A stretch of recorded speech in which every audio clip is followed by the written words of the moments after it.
इतना सफर है कुछ होने में और बहुत कुछ होने में। इतना सा फर्क है एक बार सोच के छोड़ देने में और लग के कर दिखाने में।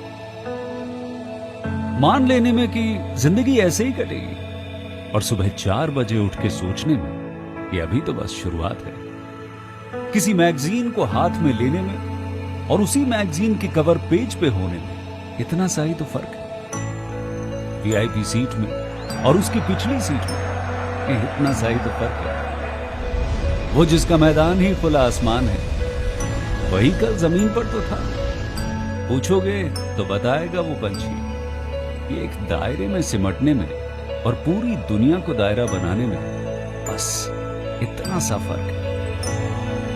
इतना कितना है? इतना है या इतना है? जो नापेगा वो जाने कि जहां धरती और आसमान मिलते हैं, नानकुर से दूर, अगर मगर शायद से दूर, वहां भी दोनों में फर्क बस इतना सा है। धरती और 7वें आसमान में फर्क बस इतना सा है। ये एक अंतर प्रेरणा है। ये हमारी, आपकी, हम सब की अंतर प्रेरणा है।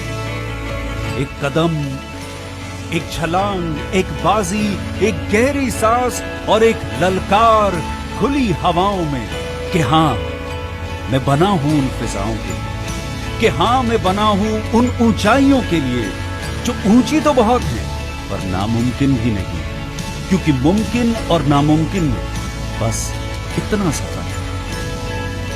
धूप छांव में फर्क बस इतना सा। तो बस चलिए फ्रेंचाइज इंडिया के साथ ये फर्क मिटा देते हैं। Franchise India, 20 years of ideas.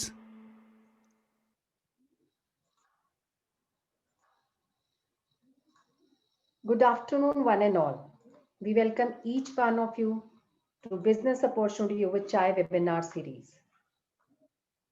Franchise India, the first company to introduce and develop franchise market in India since 1999. And since beginning till date, we have completely focused on franchise ecosystem. We have served more than 4,000 brands and we have helped more than 40,000 investors in getting the business solution from us. We are among the top 10 management consulting companies in India, and we welcome each one of you to 207th edition of this webinar series. This is a digital representation of brand of the day. We do not endorse any particular brand. We welcome management team of Franchise India, our panel member, Mr. Gaurav Maria, along with our second panel member, Ms. Sonia Chaudhary. We'll start with the complete and correct understanding about the brand, then we'll take all your queries. The brand which we are presenting you today is a distribution opportunity for each one of you who has joined us today. TG UK is the brand we are representing. They're already present in verticals like Horeca, modern trade, baking, and retail, and they operate across all major customer segments. They are India's leading and largest, best penetrated FMCG distribution company. And it is our privilege to welcome the team of TGUK, Mr. Sanjay, who is the CEO, Mr. Ankur, he handles corporate strategy, along with him, Mr. Devang, who is the sales and BD development head to represent their brand. Thank you so much everyone for joining in today. Now we hand over this webinar to Sanjay to talk about his great opportunity. Over to you, Sanjay. Hi, good afternoon, everyone, and thank you, Franchise India, for this wonderful opportunity to represent our brand and to present our distribution model, our franchise distribution model for the first time. In fact, this is the first webinar, my first one too, and it's really exciting. It's an exciting phase. It's really exciting because this business itself is new, and we all understand that typically the distribution and supply chain and the back end is the most critical to any brand's existence in this country. Scale and growth can't happen without distribution. So we have seen during this pandemic, we have seen a lot of companies going bust, unfortunately so. So 2020 has been a lot of learning for us. In fact, we've gradually, built back the lost business. And this year seems to be very promising. We've started on a very good note. In fact, December was really good for us. So we hope to, take this ahead, and we'd love to build entrepreneurs across the country. Hence the franchise model. So we'll be presenting this to you, and it's really exciting. And I hope post this presentation, it's going to excite the audience too. And thank you, audience, for this participation. Thank you for your time. We really value it. So let me start with the first slide. Okay. Can we go to the... Okay, so this is the vision. We obviously, our vision is to be India's largest and best penetrated FMCG sales and distribution. Sanjay, I'll just bother you here. We can't see your PPT. I think it's being shared there, right? Just give me a second.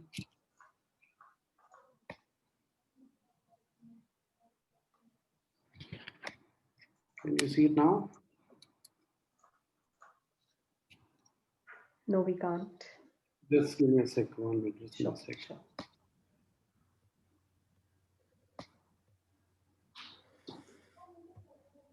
Now? Yes, thank you so much. Yes, if we can just go for full screen. Yeah. Thank you so much. Yeah. So this is our vision to be India's largest and best penetrated FMCG sales and distribution company, leveraging technology, because we feel technology is going to be our real backbone to provide efficient, convenient, and reliable service, and also hold strong relationships with brands and customer alike. Okay, this is ensuring, so relationships have been our strength, and we intend strengthening this further. If I go to the next slide. So the first slide is about India's food service market. So I'd just like to go through some numbers before we really get onto the model. So India's food service market itself is significantly large. It's at about 7 lakh. It's going to be at 7 lakh crore by 2024, growing at a CAGR of 10%. 30% cost of the consumable supplies would be 2 lakh crores, which is what we would be servicing. And Mumbai is obviously India's largest HoReCa market, with 20,000 restaurants out of the 80,000 listed on Zomato alone. And this is just growing. So, we'll see a lot of more traction here. Now, if you look at processed foods, that is making also a lot of inroads, especially with a lot of restaurants looking at restaurants and the food service industry looking at a lot of consistency, no wastage, convenience storage, because real estate is not really cheap, right, in the country. So if you look at pre-made gravies, frozen fries, dairy, sauces, processed food are really gaining wider acceptance, across the spectrum, food service as well as in retail. So obviously, because in processed food, you don't have price variation, it's not seasonal. So there's no seasonal impact. It's faster preparation, and you really don't need to train the staff too much, because everything is SOP driven today. So it just helps. So even with limited trained staff, you can get the required output, thereby enhancing guest experience and building consistency. So you can get, hence QSRs are just adopting processed foods, and I think this is just going to grow even beyond the 25% of the purchase basket, which is about 50,000 crore of the 2 lakh crore that we have mentioned earlier. So this is just going to grow further. I think, in fact, the pie is going to increase beyond the 25% of the purchase basket. So now moving on to the next slide, this is the food and grocery retail, which is at a staggering 25 lakh crore, and it's growing. We've all seen this growing. Now the reason for this is, look, we have a niche audience also looking at having meaningful buying power. A lot of FMCG brands are typically catering to the mass markets, but you have that the niche segment, which is really underserved. and everyone's expecting a wide variety and quality across all categories. This is especially so in the premium segments like gourmet foods, etc. Also, new brands are now getting into this category to resolve this for this discerning audience. And investors are backing these niche consumer brands. If you've seen the investments happening in this space, it's staggering too. Brands again have that have been validated in e-commerce. They already have some traction in e-commerce or modern trade, and now they are looking at the next leap. So if you look at especially critical issues, if you look at challenges in for brands, especially in e-commerce and modern trade, is that retail execution is becoming really expensive and time consuming. Okay, these are all the reasons why you will need a strong distribution platform and partner. So everyone has to typically reinvent the wheel, right? So by the time they really start spending time in the market, they realize that they've lost a lot of ground.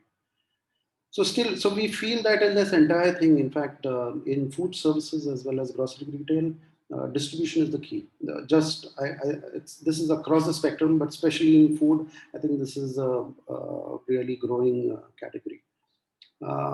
So distribution is always going to be a key differentiator, and it's going to be a competitive advantage. I think the typical advantage that someone will have with a good distributor is that they'll have great fulfillment rate.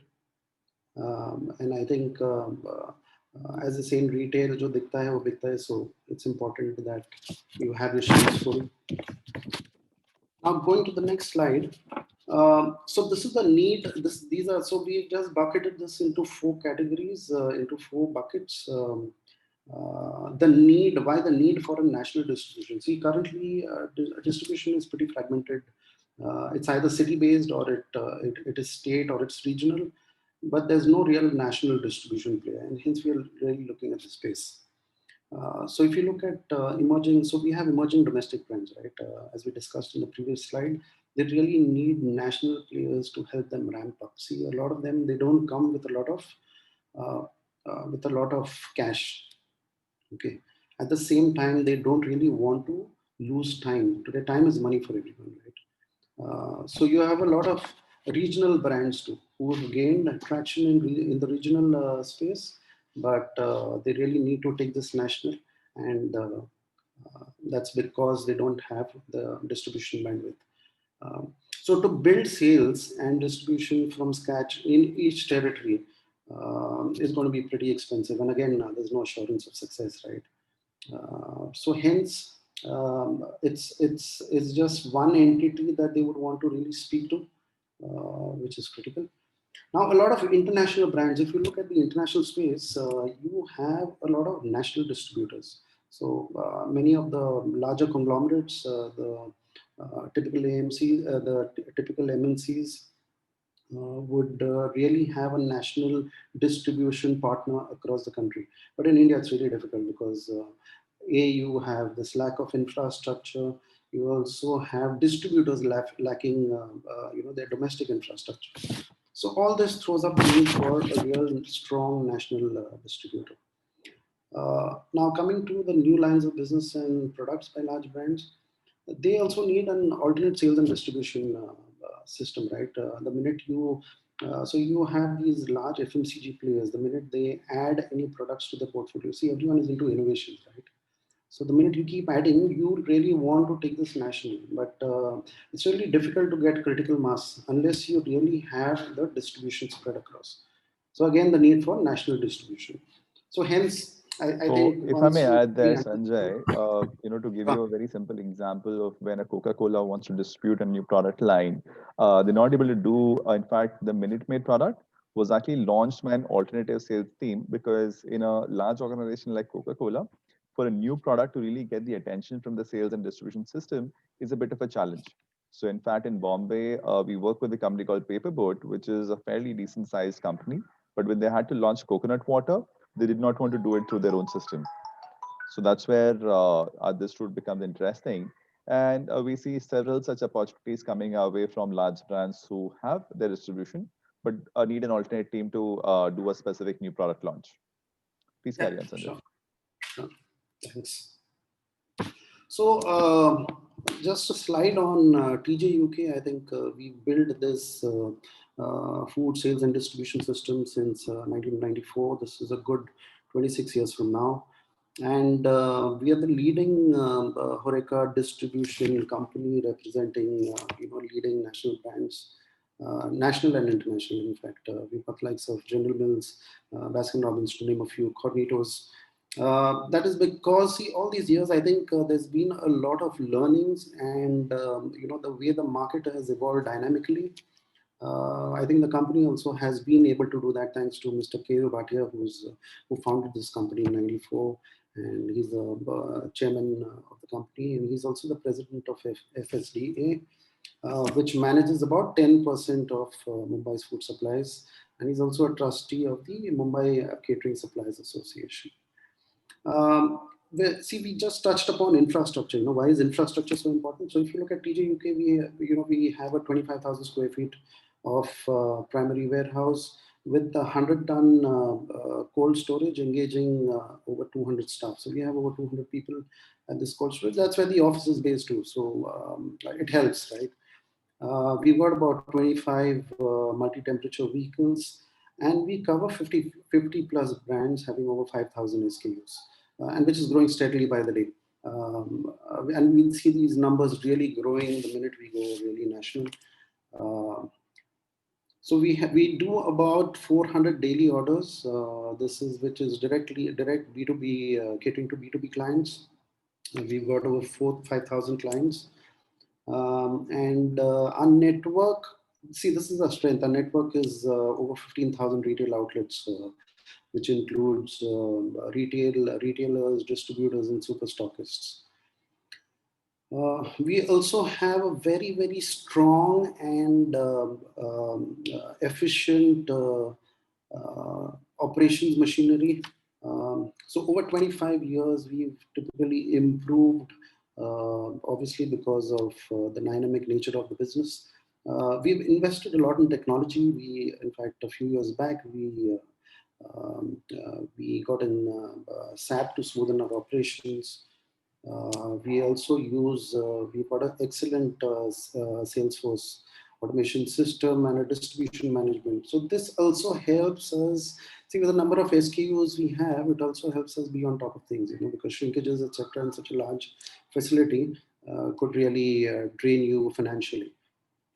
Also, with the number of SKUs we have, we can actually drill down to, what are our best sellers, what are the laggards, and accordingly brief our team on how to take this forward.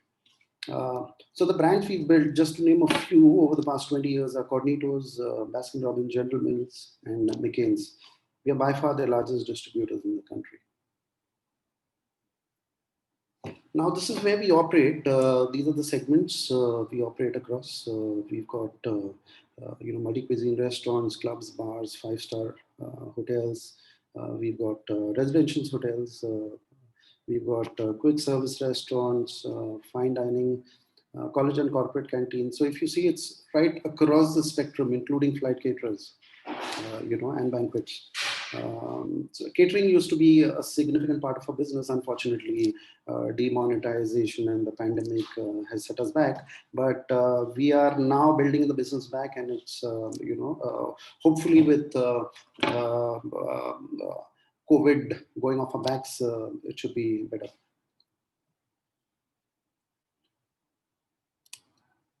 These are our top tier clients with high satisfaction scores. Typically, I mean, these are the best possible brands you can think of, and hence they look at us because of our strengths, our reach, and our distribution efficiency.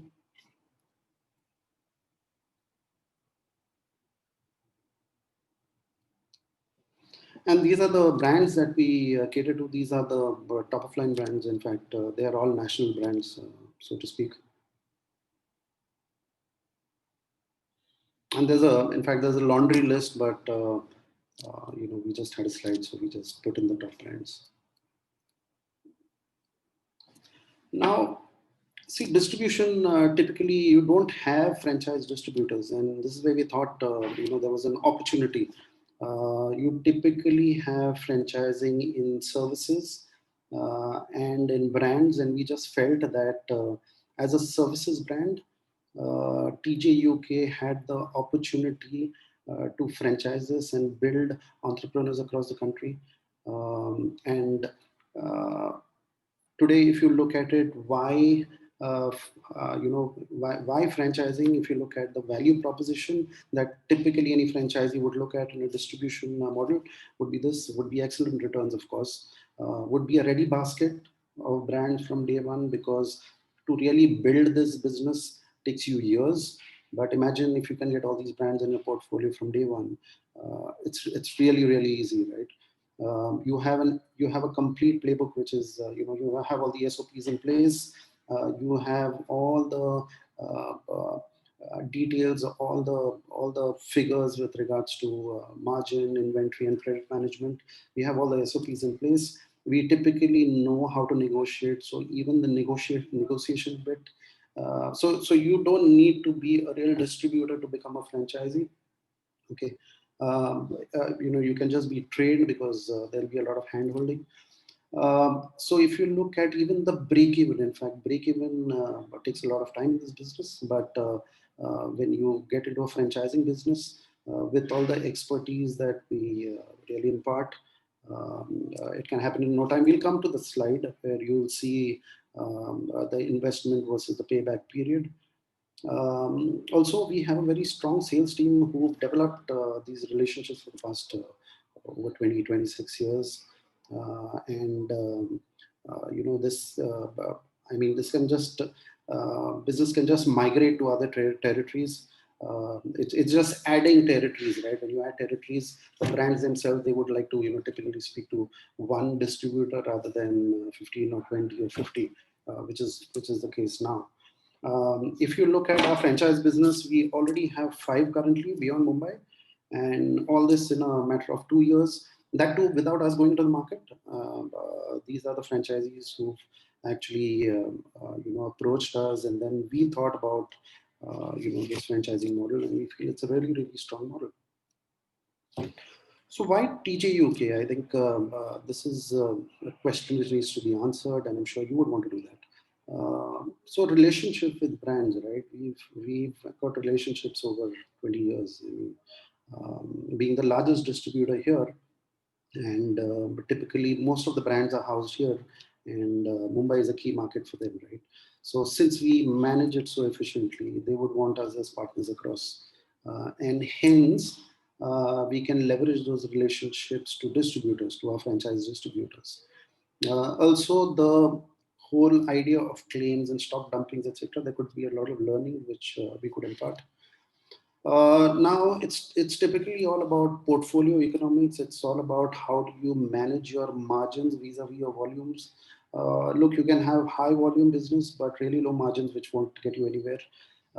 But we typically over time, over years, we keep increasing our margins. That happens by adding new niche products and gourmet products, because we feel that's the space, because that also enhances quality, and we get in quality brands, and they typically don't need to really invest too much, except get onto our platform.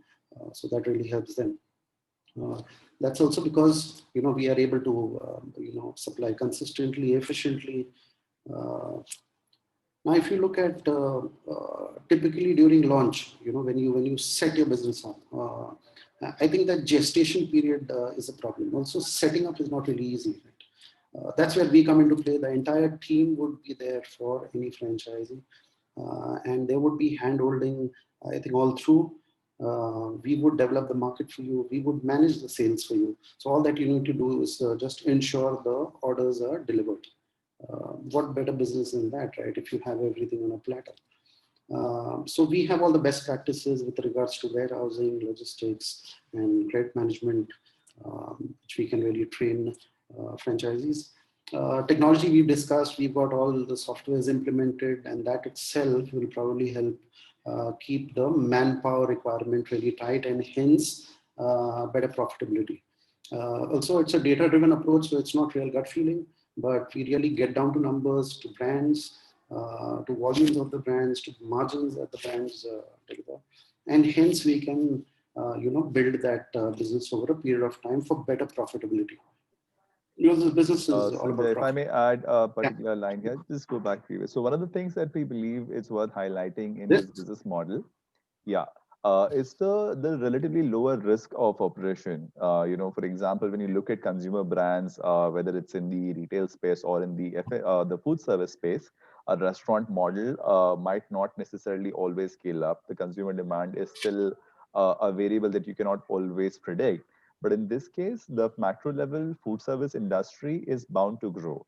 Whether one restaurant works or the other one, the consumer appetite to eating out is going to remain on a high. And hence, fundamentally, this business model will remain lower risk as well as continuously scalable. Right? That's the part I wanted to add. Yeah. And eventually, I think it's also all about technology interventions today. We'll be continuously investing in technology, and obviously the franchisees themselves also will be partaking of this technology. So there's a lot of like how you have the ready to eat segment. I think this is going to be a ready to franchise model. So just plug and play for franchisees. These are some franchisee economics. So we have bucketed them into three categories: category A, category B, category C. Category A would be cities like Mumbai, Pune, Chennai, Hyderabad. Category B would be Surat, as an example, would be Nagpur. And category C would be in Aurangabad. So you have to reshare the screen. It showed the previous screen. The franchise economics? You have to reshare it. Do I need to reshare it? No, I see the screen all right. Yeah, the franchise economics. Yeah. Yes. So the space required for just running through this matrix, space required for category A would be about 3,000 square feet of space, category B 1,200, category C 1,000.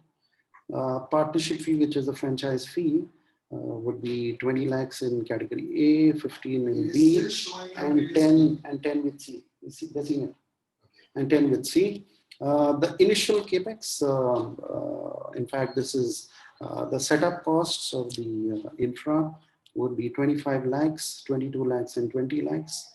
The initial working capital would be 40 lakhs, 24 lakhs, and 16 lakhs. Now, this would be initial, but as and when the business keeps growing, so this would grow too.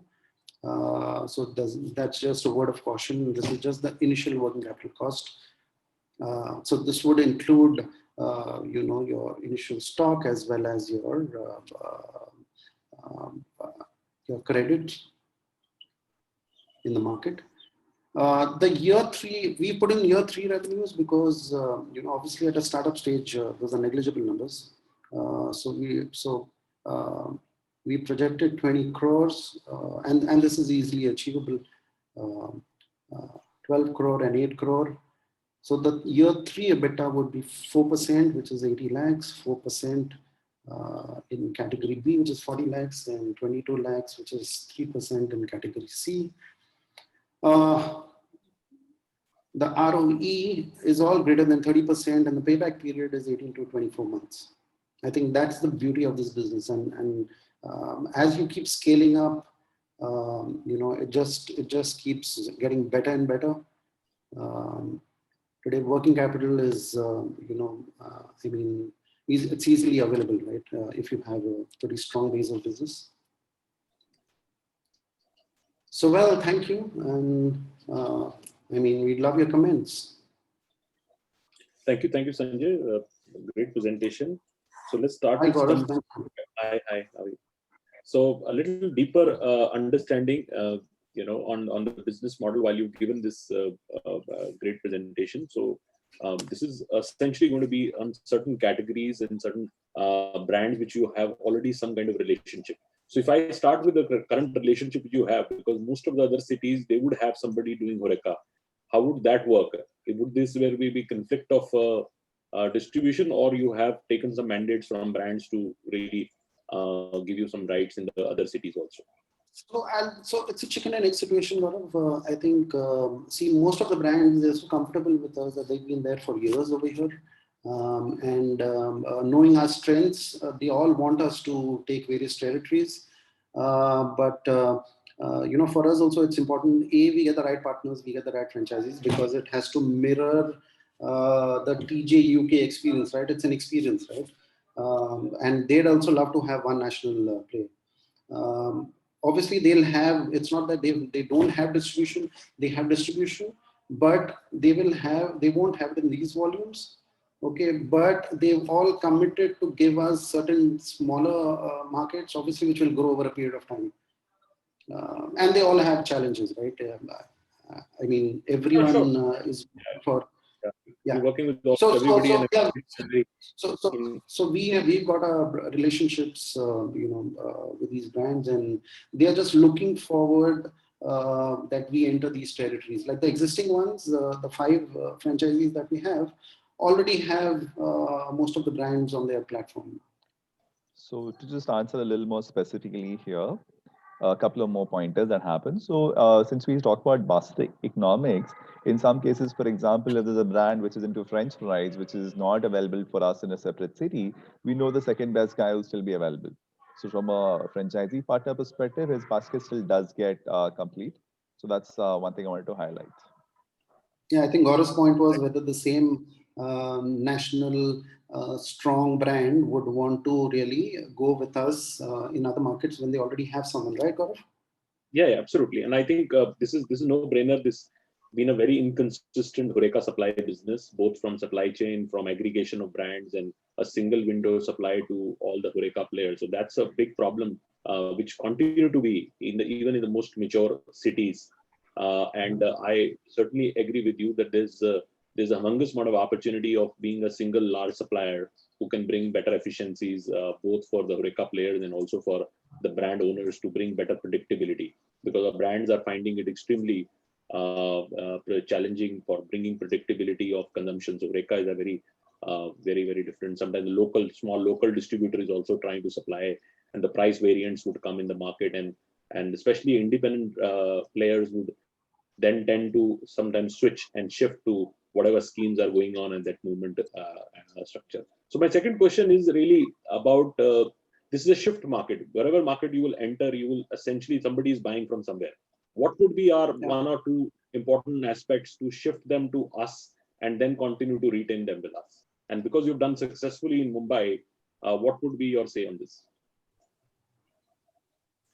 So Gaurav, in fact, Keyur, you would like to answer or I'll answer? Okay, I'll answer that, Gaurav.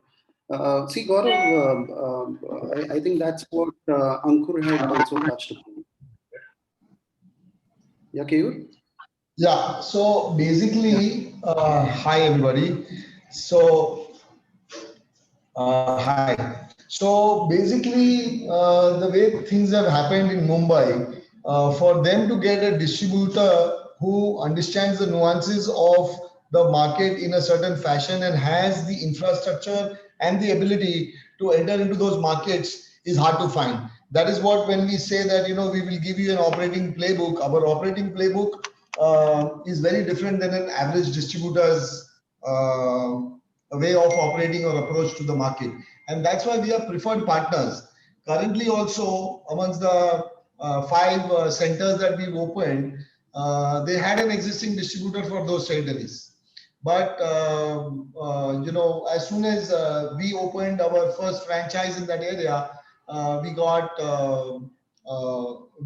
either the complete territory was switched to us, or partially the territory was switched to us, or a channel was switched to us, taking away from the existing distributor and transferring to us. So this encourages us a lot, that what we are trying to do here is really appreciated by our partners or our supplier brands.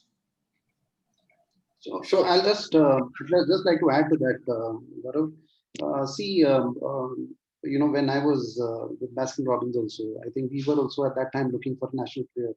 I wish that time TJ UK had this model in place and had enough franchise distributors across. We would have loved to, at that time associate with one partner. Hence, we had someone like a Snowman Frozen Food. See, I'm just trying to bring that back because that's how typically people will look at, right? Because when you look at, see today, what's the most important aspect? A is reach, ensuring that your fulfillment rate is good. You're able to satisfy the customer's need, right? And you have the required infrastructure. Today, that's the critical piece here. And imagine that if this can be replicated across, you have a winner in this. I mean, today for a franchisee there, he's got it everything, he's got it all on a platter, right? So I agree with you that you will have brands saying that, look, I don't want to put all my eggs in one basket, but I have this guy. Obviously, he in a certain market, unless he has a real big distributor like TJ UK, he'll have that market fragmented. As an example, Pune is a pretty decently large city, right? So you have Pune and you have PMC, which is another part of it, and you have multiple distributors there. So there's enough and more meat for everyone, right? So he would give another specific part of it, right?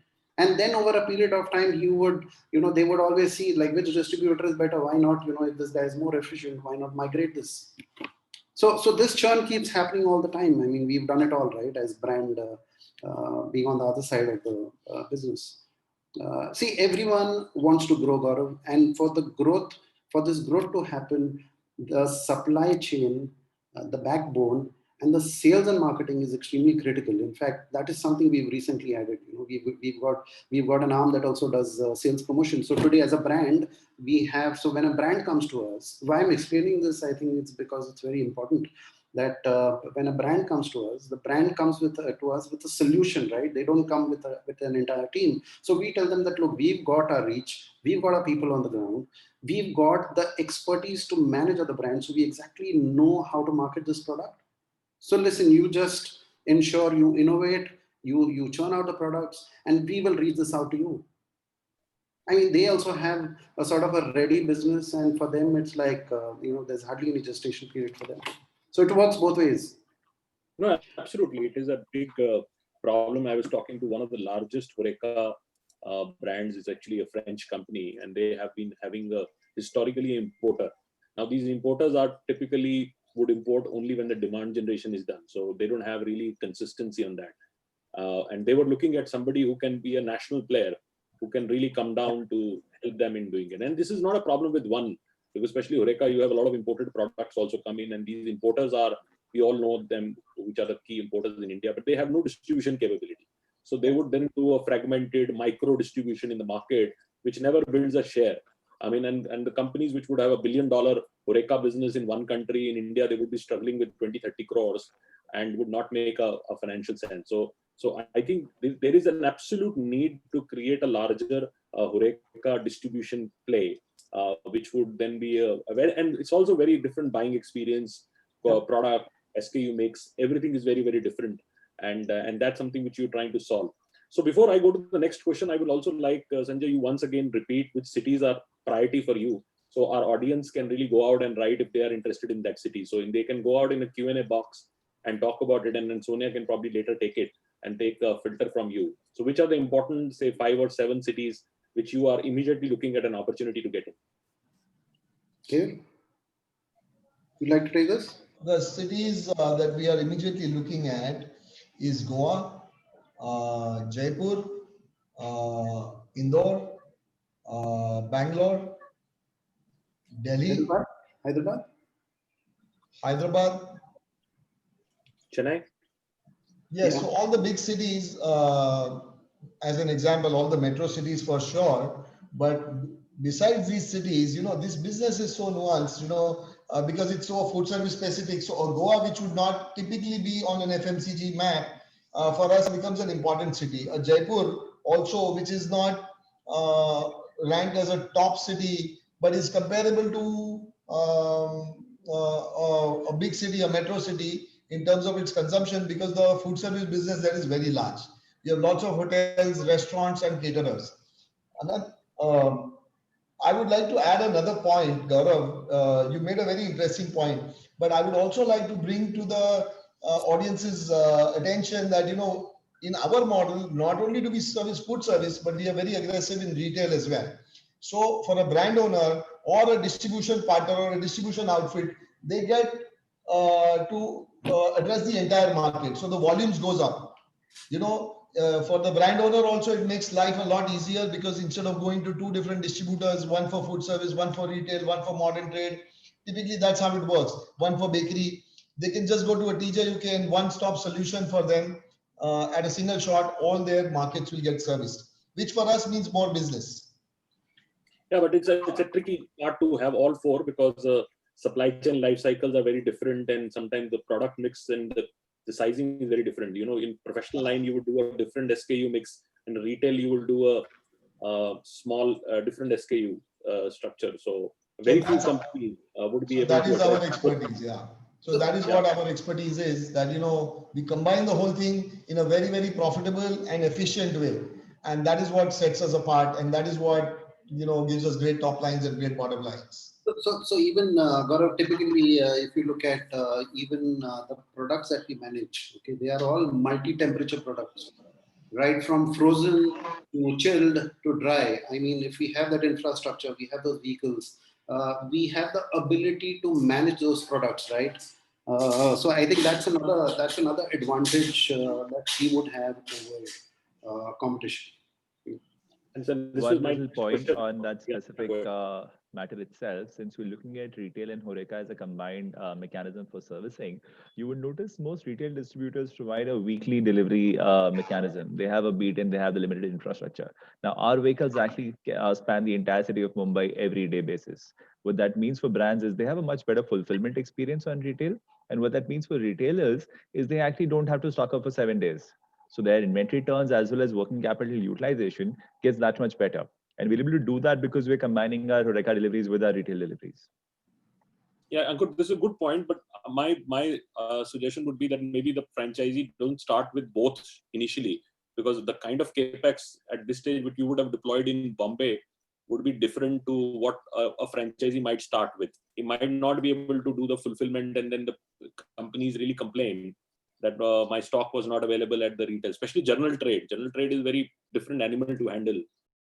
And the whole idea of this micro distribution Unilever did was to have this last mile fulfillment, because it's so fragmented to deliver that. And also the brands which are very HoReCa centric, very few are also ready for general trade product line, and say a Weba would be, because they have same kind of a packaging available for advertising. But a lot of other them are, when they were very HoReCa centric, they might not have a general trade product or general trade demand generated.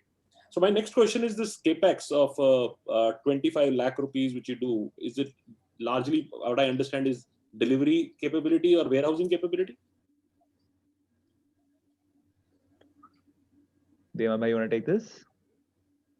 It's warehouse capacity. But warehouse purchase लगेगा 3000 square feet को करने के लिए? या उसके अंदर क्या होता है कि जो कोल्ड रूम लगाना पड़ता है, cold room cost is around 15 to 16 lakh rupees, and walk in chiller लगेगा. देन उसके अंदर जो रैक्स लगेंगे, it's around 2.5 lakh rupees. Then उसके लिए जो चिल पैड्स लगेंगे, शिपर्स लगेंगे, प्लास्टिक क्रेट्स लगेंगे, ट्रॉली लगेंगी, पैलेट्स लगेंगे. Correct.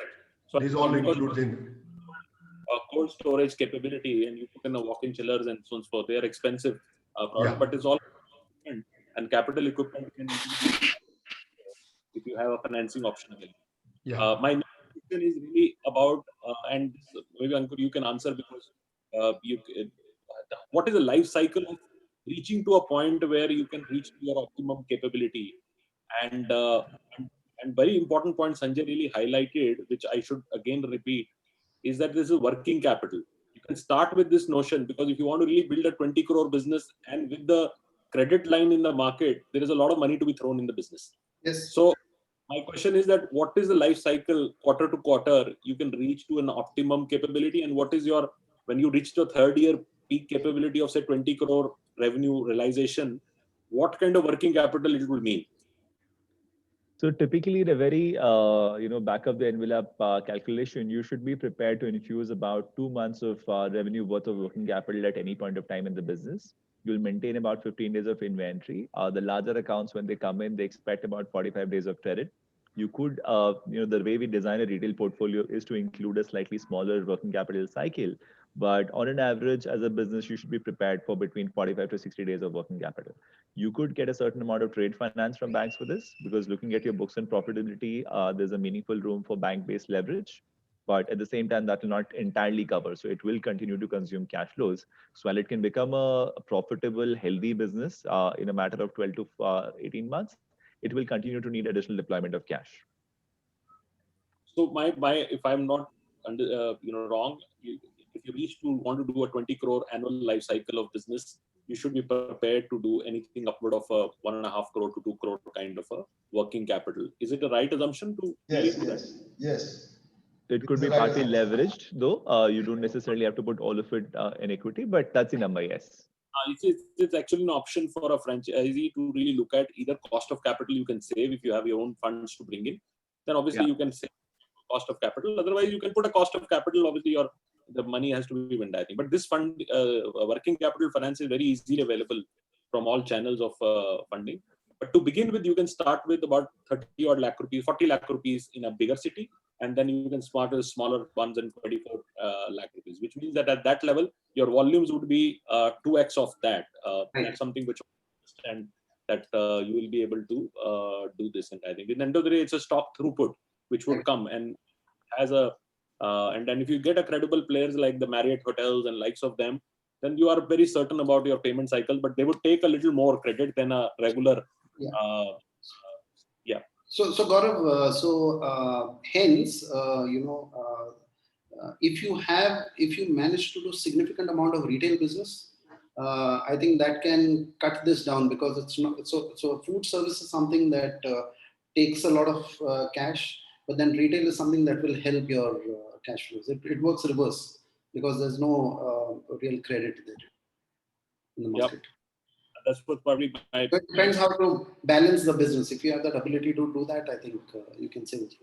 That's where we come into play. That's where we'll be hand-holding the franchise. Correct. So that was my next question, but I'll let Sonia come in and she can pick up what is the margin which are played between general trade and the retail business and the HoReCa business, and discounting. What is the discounting at that level, and what would be your net realization on margins? Over to you, Sonia. Hi, Sanjay. I'll take some questions, and before that, I also would like to take some questions which did come from the discussion we just had. So today, when you see when the supply base is consolidating, and today customer segment is building alliances with both large national and regional food supplier distribution companies, and we talked about these 4 broad customer segments in your presentation. So on one side, we have servicing of modern trade or chains which require a very high level of quality assurance, supply chain management, transport, logistics, and also the overall business management. And on the other side, we have servicing of these independent stores. It can be the local restaurants, general trade, which requires big relationship building also. Now, between these two, and that's also one of the questions I see from the audience. Where do you see the role of the franchisee coming in? Because you talked about the relationship building to be done by the parent, which is you. So where do you think is the role of a franchisee coming in when he has to build a relationship across these 12 consumer segments? So see, we will leverage our relationships to the franchisee. Eventually, for his market, the franchisee will have to pick that tab of the relationship. It's like us introducing the franchisee to the brand, saying that, look, he is TJ UK in that market, right? So obviously, he'll have to maintain similar relationships and build it and make it stronger. So if I may add here, the field sales team, which actually really drives the customer acquisition for these standalones, is actually maintained and run by TJ UK, which means the franchisee does not have to depend in our past relationship. That's the part that we build up for them. If that clarifies. Yeah, but he'll have to still maintain that, because he'll be delivering the. He's the entrepreneur. Yeah, he's the entrepreneur. He's the main driver. We will assist him even with the with all the sales, etc., with all the tools, including the sales team. Okay. Another question, because we're talking about two different segments. So what kind of margins are typically there in the industry, and how are, we putting that it is based on the volumes, based on the channel that we are supplying to, and what is the net available with the franchisee? So if you can maybe talk a little bit on the operating expenses, typically, how much is he investing, what kind of margins overall he has in the business, and maybe a blended margin across your 6,000 SQs or broad, categories. So let me take this, Sanjay. So basically, he would be operating at about close to a 10% margin, gross margin. This is after discounting, Gaurav, which you asked me. So after all kinds of discounting which he has to do in the market, he would still retain a margin of close to 10%. Now, depending on the product mix, obviously, every category of product has a different margin. It could go 0.5% less than that, 0.5% greater than that. But the way it is, the architecture is, or the design is, he would retain about 10%. Okay, what are the typical discounts which are available in the industry? And give me an example. If you say, give an example of a product and say the MRP of that product is so and so. So what discounts on that are available in the market? If you just give me maybe in precise terms.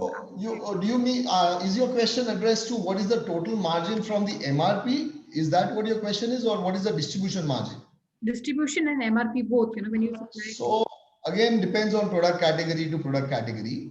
So product category like, say, for example, dairy, it would have the lowest margins for the retailer. It can be as low as 12% for the retailer. And a gourmet product, an imported product, or a frozen product, the margin could be as high as 30% or 25% to the retailer. The distributor's margin is more or less, again, driven by that same logic. So if you talk of an average distributor, which is not TJ UK, their gross margins in the business are close to 6 to 8%. In our case, the margins are slightly higher, as I expressed it to you. It's a function of, our selection of the supplier, our selection of the product basket, and the sales channel. So this is what we've learned. I mean, this is our experience. So distributor's margin would be 10% in our case. Okay. Now, you being a track. Sorry, Sonia, just finish. So if there are any special prices given to a customer, like say a Marriott, as Mr. Maria said, because you are an authorized distributor directly representing the manufacturer, these would be back-to-back made good by the supplier, which means your margins largely remain untouched, right? So if Marriott, for example, has a 10% price arbitrage or price benefit over, say, a small restaurant, that 10% would back-to-back be made good by the brand owner. So you would actually end up retaining all of your margins. That's the way our deals are structured. All right. So what becomes the role of a franchisee? What all would he contribute to the business in terms of the overall management, one on the relationship, and second to the supply? Also, what happens to the goods, I would say security, insurance, damaged good, how is that handled? Sorry, Sonia, could you repeat that question, please? I just had to understand the overall first, the role of a franchisee, what is he contributing as a partner, one, and the second is, who takes care of the security, insurance of the product, and also there's a product which is damaged. How is that addressed? So, product guarantee in terms of quality is entirely manufacturers. Expired goods in most of the larger brands where would be back-to-back guaranteed again by the supplier, which means if the goods are expiring, they would go back. But in such items where the franchisee enters into a trading relationship purely, because there are certain items where he's just, as an example, would be an imported product, right? Where the margins are much, much higher, the inventory risk would translate into the franchisee's account. I mean, it would be his risk. If I would and add what to happens that, to the Your first question, Sonia, was about what is the role of the franchisee. So a few things there. First, as far as really running the operation from the owner's desk is where we see the entrepreneurial role coming in. There are several loose pieces which he needs to keep tight. For example, the service levels that he's going to offer to the customers on one side. The inventory levels have to be kept on a tight watch. The pilferage is a topic which he has to tightly monitor and control. That should not happen on his watch. The credit control in the market, because he's a sitting entrepreneur in the local market, we expect that over time he would have a certain level of relationships as well as credibility and network in the market to make sure his ability to recover the credit given in the market is meaningful. Because what happens is if you're really reckless about issuing credit to people who may not be credit worthy, that could really hit the business hard. So while we've factored a bit of bad debt and expiries, or let's say damages, the handling damages for, if the butter was kept not chilled, it would get damaged. We factored a bit of this cost into our business plan. At the same time, this cost can go haywire if the franchisee does not have his eyes attentive to the business, right? So that's the part that he has to bring in terms of compared to the a manager-driven operation versus an owner-driven operation, it just gets more efficient. See, I'd also like to add to that, Sonia, since he's in the driving seat, okay, it's also important that a franchisee, as and when things, move ahead, has the ability to communicate this. Because obviously he'll be new to the business, and when he communicates, we have that ability to sit with him and help him rectify all these. See, that's where franchising helps, because as a distributor, you will just get lost, right? Because it's chaos everywhere, right? You're setting up business, you're trying to build business, and there are shrinkages, there are damages, there are expiries. It can really set you back when you set up your own business, right? And then you learn from your mistakes. But by the time you've made those mistakes, you realize that you're financially down and out. And what happens to the stock which does not move or expires? How is that addressed? If you'd like to take that. Yeah, so as I said earlier, so all expired goods from large brand owners would go back if informed in time, of course. So, since we are in the processed food business largely, most of our products on an average will have 1 year shelf life. And you would receive goods which are fresh. You are not obliged to receive any goods which are near expiry. So you have enough of a window for you to liquidate that goods. In case of a problem, and you see that these goods are not moving in this territory for whatever reason that might be, you would just have to inform the manufacturer saying, hey, I am unable to sell these goods and I would like these to be taken back, and it would go back.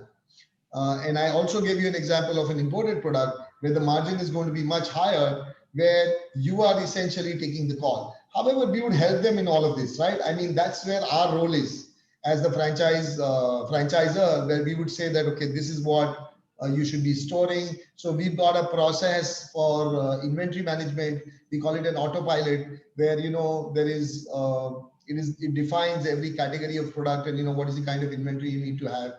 So if you follow all those processes, this is the least of the worries. And Ankur told you that, about pilferages, bad debts, etc., etc. So we factored in the costing, all of this. And we have experience of many, many years and many territories outside of Mumbai as well. So we know what an average is, and we put that average in the cost sheet itself, right, as an operating expense every single year. However, there is enough room to make money there and actually not get into such situations, right? If somebody is vigilant and diligent in, giving credit, then sure, you are not going to lose any money on bad debts, no money on pilferages. It's entirely on the diligence and vigilance of the operator. Yeah, I'd like to add to that. So money saved is money earned, right? If he manages to save that, that's a flow through to the bottom line. But at the same time, it could lead to huge losses if he's not really vigilant about it. And what kind of profile of people, end of the day, are we looking at? We're looking at people who come from relevant experience of distribution in HoReCa, or are we also exploring people who are first-time entrepreneurs? Is there any reference to the profile of people that we would solicit interest from? So it would be very good. It would be a big bonus if they have any kind of background in the food business, in the FMCG business. It would be a big plus. In fact, we have one of our partners who is our sub-distributor in Nagpur, or he's our super stockist for Nagpur territory. He has been in the business for nearly 35 years, much longer than we've been in business, and in a very similar line of business. So now his son joins the business. So he's desirous of creating a separate infrastructure, separate team to work on the TJ UK franchise for Nagpur. So our approach to the business is different. And so if we find somebody who is from the background, we can definitely help him up the game, increase his top line and bottom lines both. Having said that, besides that, the other kind of, broadening the profile further, anybody who has the ability to invest the money which is required in the business and focus on the business, give time to the business. Initially, you cannot hire a manager or a professional to drive the business. That's not advised, right? Because we would want our partners to know exactly what's going on. We want an entrepreneur in the system. Otherwise, we can do it. We are a professionally driven organization. We can ourselves run it, you know. So the entrepreneur brings the X factor into the business in terms of growth, in terms of efficiency of operations, everything. So a fresher can also enter into this business. Absolutely no problem. We would handhold them to tell them exactly how to run this business. The beauty of the business is it's immensely scalable, right? So even if you are from some other business where you're finding that there is not enough growth in the industry, in the sector, etc., then this is a great business. And the COVID times, this was the one industry which performed the best. We are in food business, we are in FMCG business. Nothing changes. It keeps growing. And India is a place with more stomachs than any other place in the world besides China. So it's a great time to be in this business. Yeah, I'd just like to add to that. So even someone who doesn't have any experience of business, this could be, as you rightly said, he could also be a first-time entrepreneur because we have, for him, it's going to be really plug and play, right? As long as he is invested, in money and time in the business, I think it can be easily done. Another, we talked about, I'll talk about the cities. While you did mention what cities you're looking for, I do have specific locations. I'm seeing the inquiries come from. I'll pick up maybe tier 2 and 3, which you talked about. So locations like Raipur, Kanpur, Bhopal, Aligarh, Vijayawada. These are some locations I'm seeing from the audience. Do you think this would become maybe a part of the rollout at this stage? So we would please send in the request and we would actually look at it and decide in our priority list, because we already have a pipeline of cities that we are going into. Happy to look at all of this. We are going to be in each one of these cities which you mentioned. However, we would what priority of launch is something that we would get back to you on. I read in the Q&A somebody had requested Ahmedabad. So Ahmedabad is definitely on the list. It's amongst the top priority cities, though I didn't mention it in the first time. But yes, Ahmedabad we could start off immediately.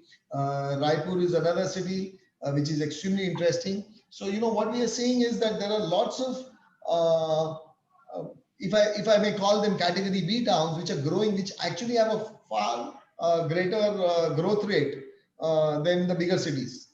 And Raipur being one such place, Ranchi being another such place, which is actually scaling up very, very fast. It's ramping up. The growth over there is tremendous. So we would definitely look at it. However, let me look at the whole picture and then get back to you on that. So ask people to put in their requests and we will get back to them very soon. Sure, great. And last thing which I want to ask, because there might be bigger partners that you need in cities like maybe Delhi, Bombay. What kind of radius is given to franchisee to service within? So these hubs are places like hotels or maybe restaurants, and they have a cluster where they operate within. And some of these clusters might be a bigger potential as a market. So how are we segregating these markets in case we are operating or opening multiple partnerships in one city? So you got it right, Sonia. So depending on the cluster, depending on the throughput, what is very important when we structure a boundary for a franchisee, is that he should become profitable at the in the shortest amount of time, and he should get enough opportunity to scale up depending on his appetite. And that is how the boundary would be decided. In a small city, to put it more simply, in a smaller city, maybe the radius is about, say, 20 kilometers. But in a very dense city, the radius can be as small as 10 kilometers or 7 kilometers for that matter. I mean, this is completely dependent on the city and the locality where his distribution center is put. So, does that answer your question? Yes. Ask what is the term of our agreement, because somebody's asked about the exit, how do we exit? So what is the typical term of the agreement that we enter, and is there a renewal fee after that term expires? As of now, there is no, see, we are not in the business of making money from the franchisee fees. We are in the business of building volumes, building businesses. So at this point of time, we have no plans to take any renewal fees. Our earlier term was three years, but as an initiation, because of the request of Franchise India team, we've extended as an initial offer this same 3 years to a 5 years period. So there's going to be a 5-year term and there's going to be no renewal fee. Great. Very helpful. Keyur, as you mentioned, we can set up maybe a date within a week's time where we can bring these prospective partners on a discussion, either on a call or a Zoom with all of you.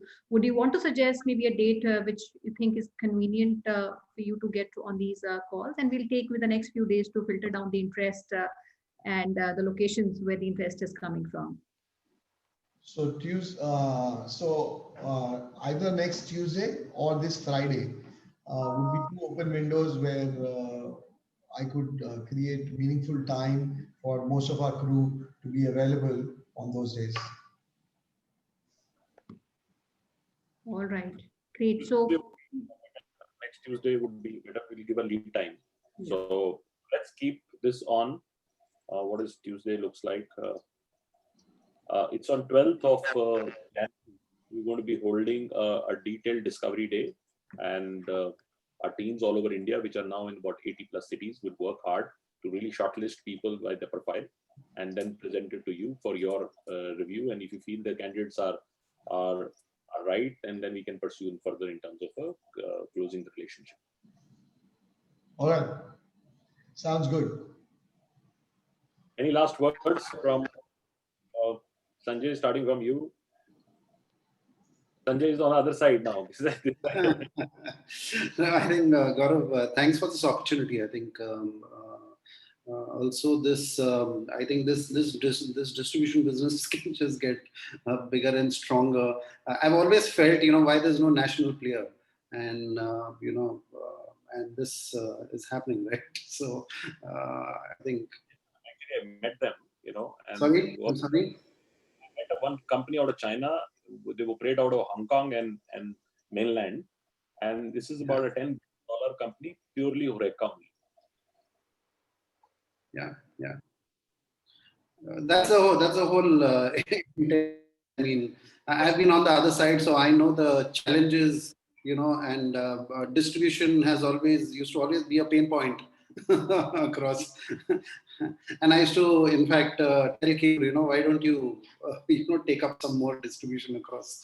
They were doing 1,000 crore by Indian rupee terms, only from Sri Lanka, one supplier of seafood, giving it to them. One supplier, because the crabs come from Sri Lanka, and Horeca is the biggest supplier, and Sri Lanka is one of the largest suppliers now in the world. So you can see that when you build this distribution capability, what is going to happen is that you are going to attract world best brands. They don't have to do the conventional way of doing it. They would directly come to you and say, why don't we become partner with you? And then they would invest not only on the distribution part of it, but they would do from a product awareness viewpoint, a lot of activations with your clients. So say if I want to launch a product or Italian product out of this, and so then you will go out to do that, and that's where the business is. Absolutely. And Gaurav, today, I mean, when brands internationally they want to enter India, they do a lot of research, right? I mean, to understand what really sells, the eating habits, etc. Which are the markets? I mean, they have a ready, a company ready with all the data. Imagine this. I mean, we can actually, guide them on where they need to launch it, depending on taste habits and, purchasing habits. Nothing better than that. I'll bring in a very strong brand for you, which is already very large. So they're Love that, Gaurav. doing other side advisory. So I would like to add that the beauty of this business is that there is a great pull factor, right? There is, rather than push, most businesses today have become very challenging, and there is a lot of marketing money required, a lot of initial investment which goes into creating a just pull in the market. In this business, there's already pull, right? You don't have to worry about pull. You don't have to worry about scale. It is your appetite and how much you want to grow. The largest distribution company in the world is a $55 billion company in one country. It's a multi-country distribution company. In one country, the largest business is $55 billion. The next larger one is not about 1 billion or in millions. It's about $35 billion. Then you have a $25 billion company. So the business size is humongous. Right? Scale is not the problem here at all. And you are much in demand, and we can help you do it. We have our ambition and we want partners. We are very clear, that entrepreneurs will bring in the secret sauce to great growth and to great, service levels, which are going to be very critical in this business. And hence we are here to share. And yeah, that's about it. So over to you, Ankur, if you want to add something. Ankur, Devang bhai. We're just adding, we're calling it the Gateway of India opportunity in our presentations to international brands. I think that's one way to put it. So that's all. Yeah. So Gaurav, if you read our tagline, it says life's easy. Yeah. So it's not easy for us, but we make it easier for the others, right? Correct. For brands and franchisees alike. Absolutely. Also, all the global brands, they want that solution. We remember that when this international change, and which you also, Sanjay, been part of that, but we bring in, and they used to ask that there is no supplier network being ready, and most of them have to really build. Most of the HoReCa capabilities were built because of these large companies, the Chemicas, the Vistas, and the Webbas, and all these companies were built essentially around these QSR brands. But still, there is nothing, I advise the largest travel company to come to India called SSP, which is a multi-billion-dollar company, and the problem then was that there's no central player who can do it, and who can really help them to do that. And India food is very complex. It's from one side you're serving South Indian, and somewhere you're serving Italian, SKU mix and product mix, supply mix, local, international variants. It's a very complex business, and so you're really on the right direction. And I think there is a tremendous opportunity in this product. Any final word? Devang bhai, aapka?